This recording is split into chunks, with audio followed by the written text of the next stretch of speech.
Thank you for having me here. It's a pleasure to be back. I think 4 years in a row or maybe more, but I've lost count. Look, the current geopolitics in the world clearly state that defense is important. It helps preserve a nation, preserves the boundaries, preserves the security of its citizens. Finance is important because without liquidity and credit, it's very hard to invest in the infrastructure, in the companies, in all of the things that our citizens want. Technology is a force multiplier. Every nation has woken up to that technology can help amplify the impact of both of those and many other industries. So if you get a common amplifier, that means it becomes, technology becomes as or perhaps more important even than finance going forward. It doesn't replace. Finance has its own role, but the thing that will lead to the most economic growth, which is what I think most nations desire, can be driven by technology more than anything else. And then you need to make sure that nobody can cut it off, nobody can destroy it by, for example, cutting a fiber optic cable under the ocean. And that's when I say sovereignty, it's not exclusive, it's an and. You can use many things from other places, but you do need to run some that you have your control over fully. Now, Mr. Ekholm, you have a provocative perspective on this. You say that in a way, it's a misguided term. Yes, first of all, thank you for having me here. It's great to be here. I guess I'm the rookie on this panel, as it's my first time. But yes, I think sovereignty leads the mind the wrong way, because it actually says that we can be a bit independent. I actually think in technology we can't. Most countries on this planet will have an interdependence on other countries. Yes, I agree, you need to make sure it operates all the time, that it's resilient, that it actually has the performance, that you can trust it, but you have an interdependence on everyone else. So I would rather that we use interdependence as the nomer and think about what do I need to control in order to make it work. So take a practical example. The US. Yes, the US relies on Ericsson, for example, for the telecommunication part in the digital stack. Doesn't have a domestic vendor. So when you think about that, you actually have a dependence on countries. Europe depends on American technology to run almost all data centers, all operating systems, basically the full digital stack. Same thing here. We all depend on each other. So what you need to think about is, who do I trust to be my vendor? Who do I trust to be my partner? How do I build it up and ensure operational integrity? So using sovereignty sends us we can be independent, and I don't think so. Now, I love your point about trust. Let's unpack it. It's an issue for every institution in the world, including the great institutions and enterprises in this room. How does Ericsson work to develop trust? And how do you think trust applies to our topic today of tech sovereignty? Yeah, I think trust is fundamental. And it actually starts with the whole digital stack. How do I build up the full digital stack? You cannot, I think I would actually dare saying, you need to make sure for each country, and here Arvind and I are 100% aligned, technology is the key driver of prosperity in countries in the future. So can you depend on somebody else controlling your stack? No. So you need to make sure that you work with vendors you can trust, partners you can trust in building up that whole digital stack. And what we do is, of course, we work a lot on establishing that trust, which comes back to how we develop products, our standardization procedures, how we operate networks in the field, so our partners, our customers actually can trust us.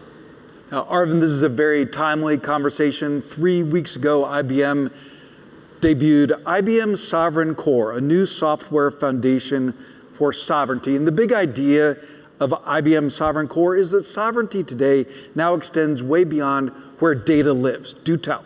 Yeah. So first, also let me acknowledge, our words may be different, but in substance, Börje and I probably agree more than we disagree on this. There's a spin, a little spin on twist. So Sovereign Core, everyone is going to use public clouds, and public clouds, by and large, come from two nations. I believe it's an and every nation is going to have to run their own infrastructure in a way that's independent of control from any other country. So the question here is control, not so much where it comes from. Sovereign core gives that control to a country that wants to run that stack in a way that nobody else can turn it off, can mismanage it, can steal data from it, can apply the wrong security to it. And so we want to leverage it. I would say, just building on the point that both Mike and Börje just made, we believe that trust gives us a license to operate. Without trust, none of our enterprise or government clients around the globe would accept using technology from us. Börje, everyone in this room is a leader. Everyone here is an innovator. That's why you're here. A place that Ericsson is leading is 6G. And Ericsson is big on the next wave of mobile. Give us a sneak peek about 6G and what it will mean for our world. Yeah, first of all, I think it's fair to say that we need to first build out 5G. And actually 5G standalone, because that will provide the starting point for 6G. And to be honest, there are very few countries around the world with actually a solid built-out 5G standalone. UAE happened to be one with a very robust SA network. You have it in a couple of other countries, China, the US, India, etc., but very few others. That's the foundation. But then what will happen with 6G is that it will be fully intent-based. So we will start to look at each application and decide what type of connectivity will it need. So if you have, for example, augmented reality glasses, it will decide I need low latency and I need a high uplink. And the network will respond to that. So it will be fully AI native and AI controlled network. So it's really where we can start to talk about everything being connected. That is what's going to happen with 6G. So it will be a very strategic asset to think about and be involved in. So all governments needs actually to start thinking already now on spectrum to make sure that you free up the spectrum that's going to be needed for 6G. So don't wait, get involved and get engaged. Arvind, while we're on frontier technologies, you personally and IBM has been a leader in quantum technology. I'm going to ask you the world's shortest question. Science fiction, question mark, and when? Engineering, no longer science fiction, 2 to 3 years from now. So that takes you to 2029 for the world's first, I wouldn't say the ultimate, the first quantum computers that will give you incredible commercial advantages. And what are some examples of those advantages that our guests will relate to? I think there's 3 use cases that will be within scope of the first quantum computers and then more later. First is in the world of materials. Design better lubricants, design better anti-corrosive coatings, design small molecules that could help in pharmaceuticals, maybe to penetrate the blood-brain barrier. So that gives you a sense on the first. So it's in the world of materials, because that is what quantum does down below. It does quantum chemistry. Second is in the world of finance. Better risk models, more real-time risk models, not depending on a week-old or a month-old simulations that have been done. And the third is going to be in the world of optimization, meaning can we design better routes? Could we help save a post office 5% of its fuel budget? Could we help cut down in logistics on the 30% of empty truck miles and empty containers that are there? Not fully, but a 5% savings is massive in terms of the global economy. Börje, a term that Ericsson uses that was exciting to me is limitless connectivity. Yeah. Do tell. We think of the future world, everything will literally be connected. Everything that can be connected will be connected. And not only that, we will start to add connectivity. So think about future AI models will rely on more sensor data, We'll have sensors everywhere.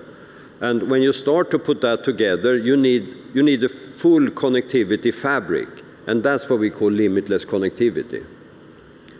Backstage, we had a conversation about domain-specific models. Tell us your belief about where the AI conversation and advantage competition will be going. I'll begin with the word and. Large models are going to be very useful, and small models are going to do the majority of the work. Within small models, you're going to need domain-specific models. What do we mean by domain-specific? Models that may help model a given physical plant, models that will help do chemistry, models that will take advantage of knowledge that is baked into what they learn, as opposed to all contradictory information. So the moment you enter, especially a physical world, the model needs to understand and be based around a model of the physical world. In the end, I think there'll be a half dozen very large models, and they serve a big purpose, especially in the consumer world, and there's going to be hundreds, maybe thousands of small models that help provide a huge value to different enterprises. Börje, our last question, and then actually this always ends with one fun thing, but our last question is, you are very bullish, you and I got to visit yesterday on humanoid robots. And you said there could well be a humanoid robot behind a reception desk. Tell us where you think that technology is and is going. I think we're already starting to see humanoids. Of course, it's going to be very hard to replicate the picking motion, and I hear everyone telling me the humans are so much better at picking things up. True, but there are a lot of tasks we do that doesn't involve picking things up. So think about standing behind the reception desk to do a check-in, or it could be, a tour guide, it could be somebody working at the bank. All of these applications are actually use cases for humanoids, and I think we like to see a humanoid that's actually human-like. So when we start that journey, I think we will start to see those coming at scale, in 12 to 18 months. And when that happens, then I think we'll wake up. We're getting the hook, a very subtle red timeout here. So as we say goodbye, Arvind, you love cars, and you once drove 145 miles an hour. Tell us about that. On a Porsche racetrack in a 911, and on the final straight, which is about a quarter mile, that is when you test your own nerves. We thank His Excellency, the World Government's Summit, this great audience, our panelists, and I'll see you on Axios.com. Thanks for having us.